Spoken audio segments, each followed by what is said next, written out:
Bismillahirrahmanirrahim. Assalamualaikum warahmatullahi wabarakatuh. Bersua dalam berita perdana malam ini, saya Syafal Bakrin Haji Suhaili. Dan saya Haryanti Jimatusen. Berita-berita utama malam ini.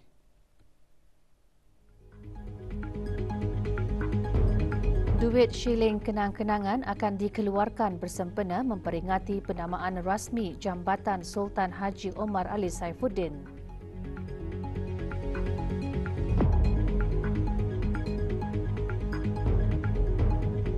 Mini Expo Hari Peladang, Petani, Penternak dan Nelayan, platform orang ramai mengetahui pencapaian sektor pertanian, perikanan dan agri makanan.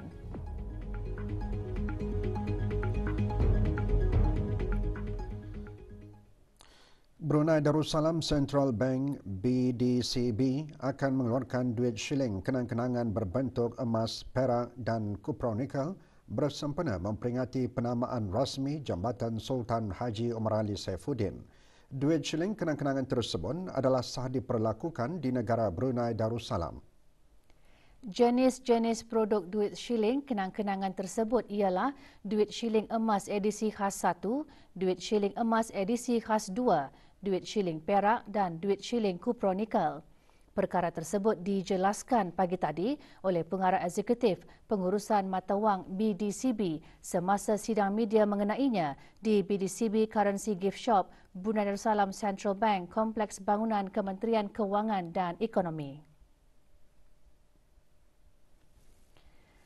Pengiran Maslina binti Pengiran Haji Mahmud berkata, duit shilling emas edisi khas 1 dengan reka bentuk yang menggambarkan jambatan yang menghubungkan daerah Brunei dan Muara ke daerah Temburong mempunyai nilai muka RM300 dengan harga jualan RM4,000, manakala nilai muka dan harga jualan bagi duit shilling emas edisi khas 2 sama seperti duit shilling emas edisi khas 1.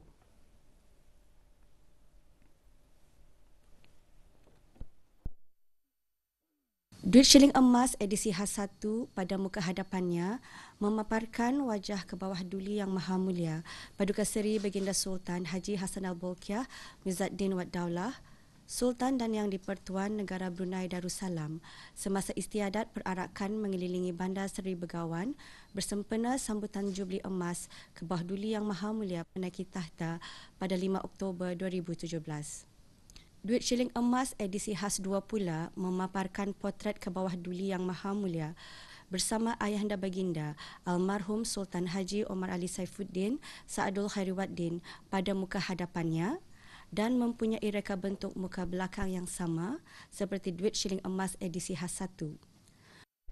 Kementerian Kewangan dan Ekonomi juga mengeluarkan duit shilling perak dengan nilai muka RM30 dan dijual dengan harga RM300. Turut dikeluarkan duit shilling kupro nikel yang mempunyai nilai muka RM3 dan harga jualannya RM110. Duit shilling perak mempunyai reka bentuk muka hadapan yang sama dengan duit shilling emas edisi khas 1. Reka bentuk muka belakangnya pula mempamerkan jambatan kabel penahan merentasi laluan perkapalan timur ataupun Eastern Channel. Duit shilling kupro nikel juga mempunyai reka bentuk muka hadapan yang sama dengan duit shilling emas edisi khas 1 dan duit shilling perak. Reka bentuk muka belakangnya pula mempamerkan menara jambatan Sultan Haji Omar Ali Saifuddin berdasarkan falsafah Melayu Islam Raja MIB Negara Brunei Darussalam.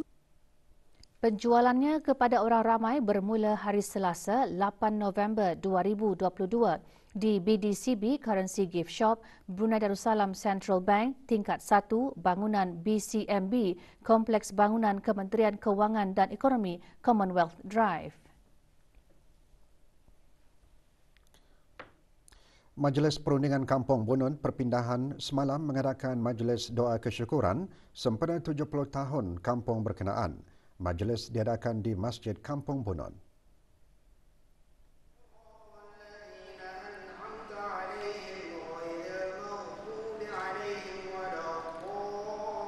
Hadir Awang Haji Amirul Hafizin bin Haji Muhammad, pemangku pegawai daerah Brunei dan Muara. Majlis disikan dengan sembahyang fardu maghrib berjemaah diikuti bacaan surah Yasin dan tahlil serta doa kesyukuran. Majlis dikendalikan dengan kerjasama Ikatan Persatuan Belia Bunun.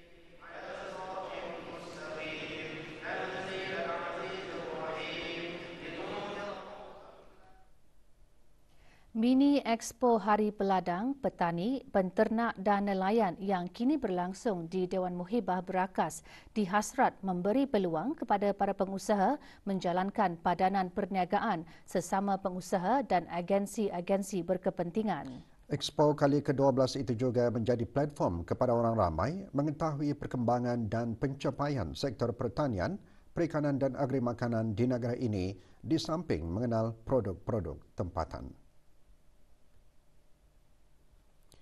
Dalam temu bual bersama RTB, Awang Haji Nur Azri bin Haji Muhammad Nur, pemangku penolong pengarah pertanian berkata, melalui expo berkenaan, ia memberi peluang kepada para peniaga dan pengusaha mempamerkan produk keluaran masing-masing. Acara HPPPN ini adalah untuk membagi penghargaan dan peluang kepada peniaga-peniaga dan pengusaha-pengusaha tempatan, terutama sekali daripada sektor pertanian dan perikanan, untuk mempamerkan produk-produk mereka sepanjang 4 hari diadakan acara ini. Dan juga untuk membagi peluang untuk business matching, pemadanan bisnes antara agensi-agensi kerajaan dan bukan kerajaan dengan pengusaha-pengusaha tempatan kita ni. Mini Expo ini menyediakan hampir 70 petang yang mempamerkan dan menjual produk-produk pertanian dan perikanan. Beberapa pengusaha menyatakan expo tersebut merupakan platform untuk memperkenalkan dan mempromosikan produk-produk mereka.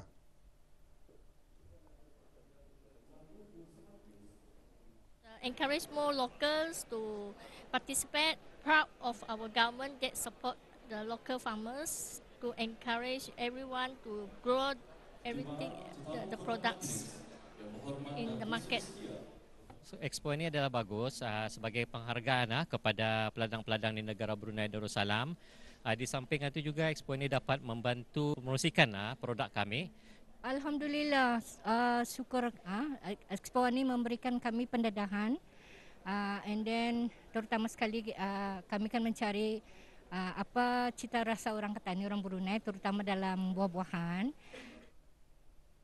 Sementara itu, 11 orang terdiri daripada peladang, petani, penternak dan nelayan terpilih untuk menerima anugerah khas semasa majlis pembukaan rasmi Mini Expo Hari Peladang, Penternak, Petani dan Nelayan kali ke-12 kemarin. Tujuannya untuk mengenang jasa dan usaha serta sumbangan mereka ke arah menjana pembangunan ekonomi negara, khususnya sektor pertanian dan perikanan. Marimin sendirian berhan antara penerima anugerah khas peladang, petani, penternak dan nelayan bagi sektor pemprosesan agromakanan perikanan. Syarikat ini telah bergiat aktif dalam industri pemprosesan makanan laun sejak tahun 2000 dengan menggunakan teknologi pemprosesan yang tinggi sekaligus menembusi pasaran ekspor ke beberapa buah negara. Syarikat kami menggunakan teknologi seperti mesin dan peralatan-peralatan yang moden lah untuk menambah volume ataupun kuantiti production. Manakala Sahamada Corporation sendiri berhad pula penerima anugerah khas Belia Harapan bagi sektor perikanan diterajui oleh belia yang berkecimpung dalam industri pemprosesan makanan laun. Salah satu produknya sos cili jenama Cinta yang telah pun menembusi pasaran ekspor ke beberapa buah negara. InsyaAllah kami mencuba lagi menginovate lah mempelbagaikan lagi produk. Orang mencuba lagi lah macam produk apa yang kami boleh buat lagi in the future tu. Dan dari sana kami akan mencuba lagi membanyakkan lagi lah dari sana produk perikanan itu. 435 kes COVID-19 disahkan sembuh hari ini. Ikuti bahan beritanya selepas ini.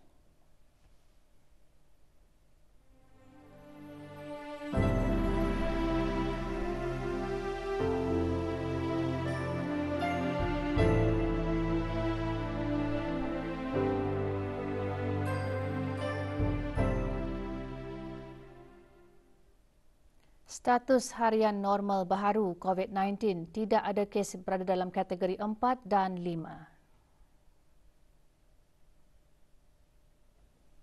Kementerian Kesihatan memaklumkan 435 kes dilaporkan sembuh.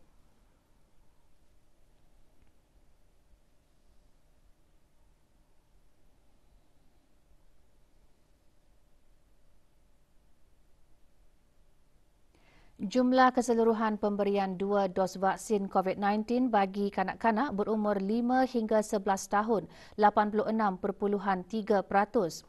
Bagi remaja berumur 12 hingga 17 tahun yang mendapat 3 dos vaksin, 61.7%. Dan liputan bagi rakyat dan penduduk negara ini yang mendapatkan 3 dos vaksin, 78.6%.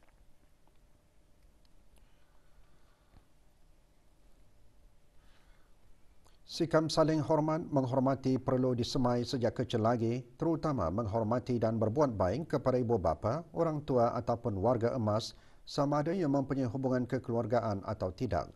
Kebajikan dan kesejahteraan golongan warga emas di negara ini juga sentiasa dititik beratkan selaras dengan dasar negara dan inisiatif Majlis Kebangsaan Isu Sosial dalam memastikan warga emas diberikan perhatian.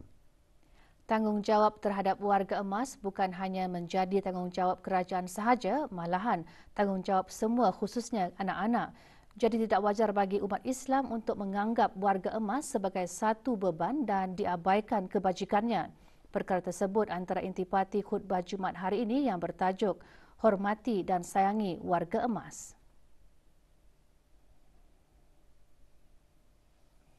Sesungguhnya, tiada apa yang lebih bermakna untuk diberikan kepada warga emas dalam meniti usia mereka selain diberikan perhatian dan kasih sayang oleh anak-anak mereka. Pada usia inilah kebiasaannya ibu bapa yang mencapai umur lanjut memerlukan perhatian dan kasih sayang daripada anak-anaknya. Sebagai seorang anak, ada kalanya bermacam-macam kerenah yang kita hadapi dalam menjaga orang tua. Ada segelintir orang tua yang sikapnya semakin pemarah, cerewet, semakin sensitif atau mudah tersinggung perasaan dan seumpamanya. Dalam menghadapi situasi demikian, sebagai seorang anak, kita hendaklah bersabar melayani kerenah mereka.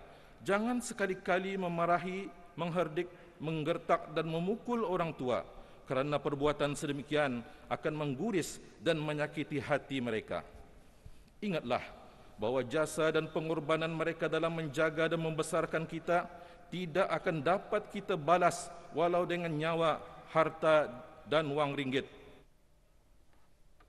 Situasi penularan wabak COVID-19 memberikan kesan terhadap aktiviti ekonomi penduduk di negara Brunei Darussalam.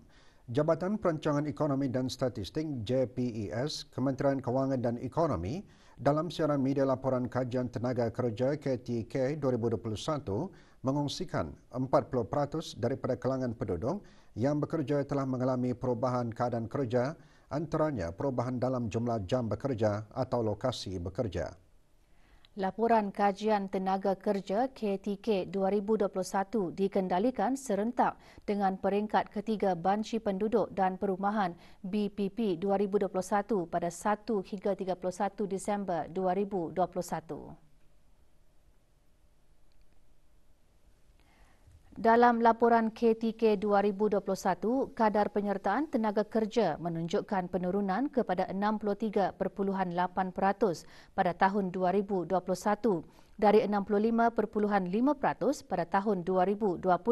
Ia disebabkan oleh penurunan jumlah penduduk yang menganggur dalam kalangan penduduk tempatan dan peningkatan di luar tenaga kerja. Manakala bagi jumlah penduduk pekerja meningkat 0.6% pada tahun 2021, iaitu seramai 212,400 orang berbanding pada tahun 2020 dengan 211,100 orang. Peningkatan tersebut adalah disebabkan pekerja tempatan telah mengisi jawatan di beberapa sektor industri yang dahulunya didominasi oleh pekerja asing.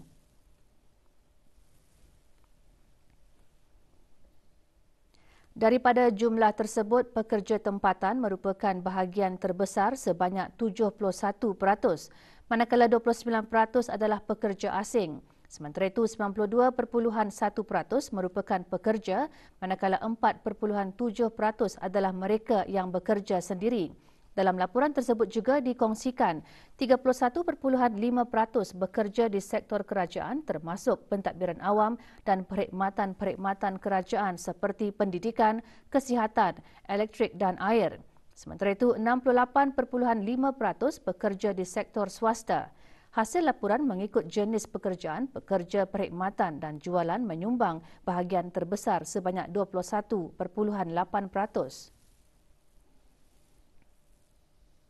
Jumlah penduduk menganggur pula menurun daripada 7.3% pada tahun 2020 kepada 4.9% pada tahun 2021, terutamanya dalam kalangan penduduk tempatan.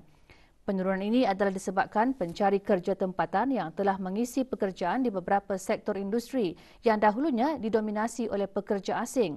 Industri pembinaan menunjukkan peningkatan pekerja tempatan yang paling ketara dan diikuti oleh industri pengangkutan dan penyimpanan, informasi dan perhubungan, aktiviti perkhidmatan dan lain-lain.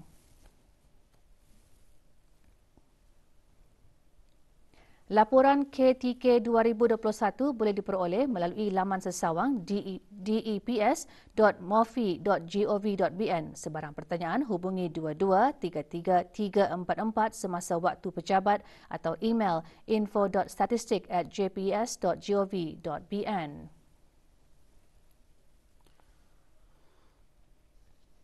Topik kesihatan mental sejak beberapa tahun kebelakangan ini semakin menonjol di samping isu kesihatan lain yang dibincangkan secara meluas.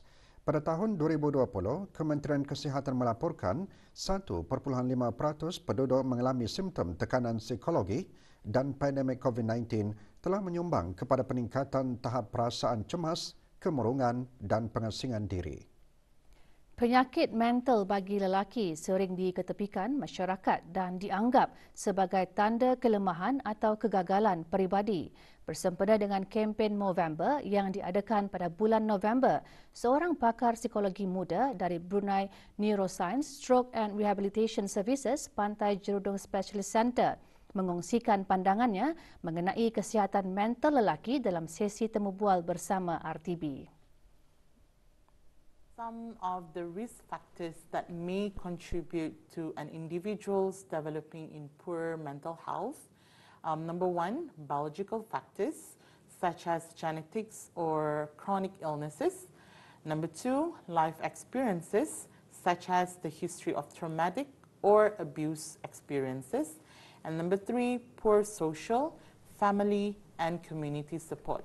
Example. Simptom kemurungan berlaku secara berbeza kepada setiap lelaki menyebabkan lebih sukar bagi individu dan keluarga mereka untuk mengenal pasti jika dan bila bantuan diperlukan.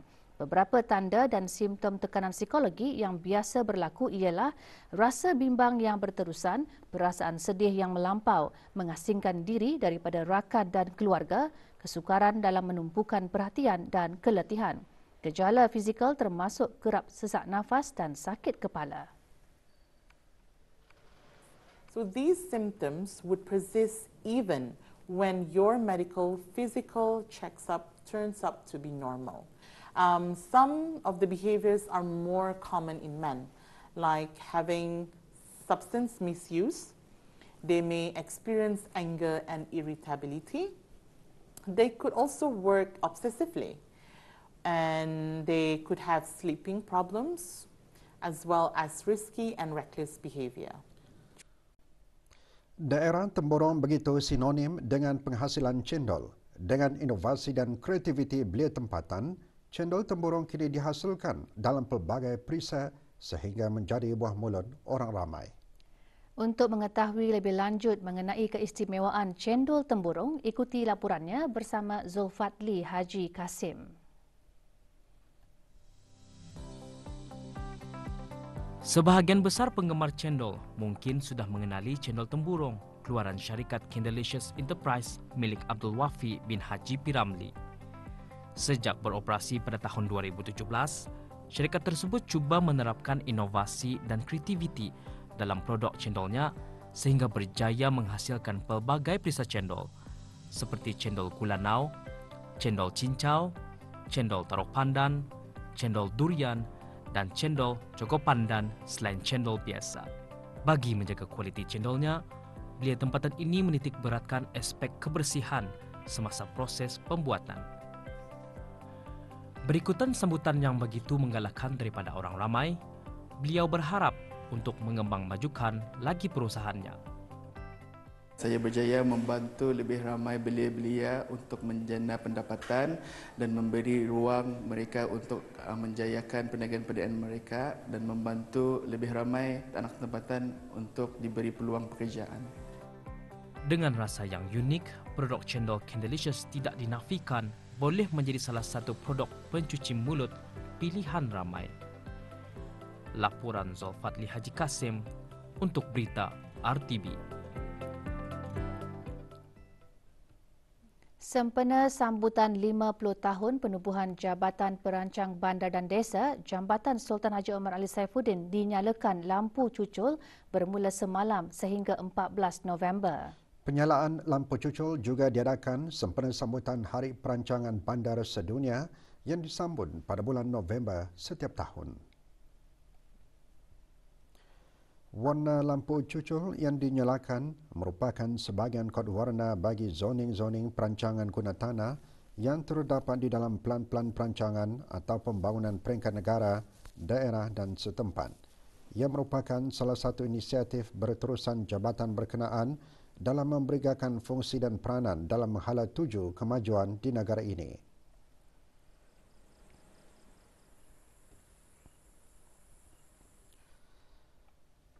Kempen derma darah terus diadakan oleh pelbagai pihak di negara ini dalam sama-sama membantu meningkatkan tabung darah dan memastikan ketersediaan bekalan darah yang selamat.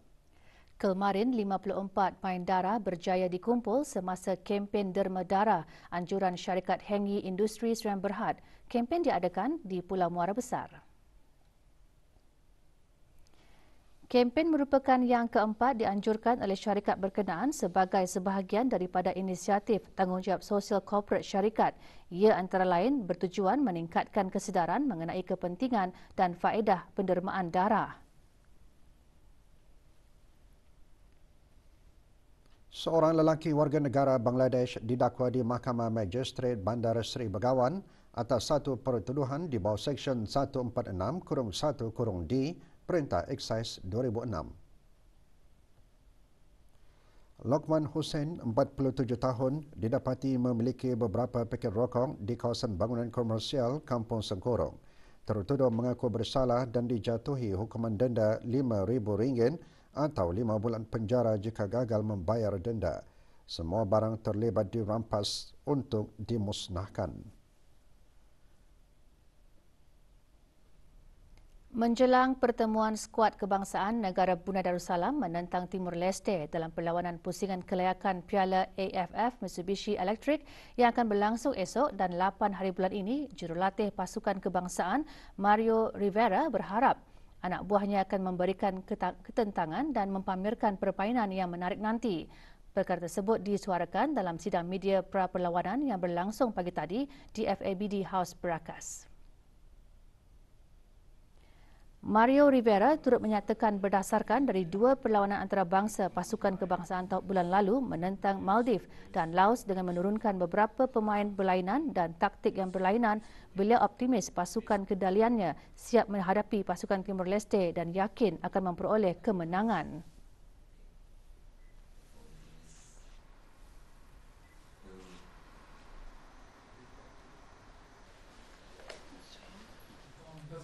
Sementara itu, jurulatih Timor Leste Gopal Krishan Ramasani berharap gandingan pemain-pemain bawah 20 tahun dan beberapa pemain senior yang disenaraikannya akan membuahkan hasil tanpa tekanan yang tinggi meskipun mereka akan bermain dua perlawanan menentang tuan rumah memandangkan pasukannya telah pun membuat persiapan sejak dari perlawanan Piala AFF yang lalu.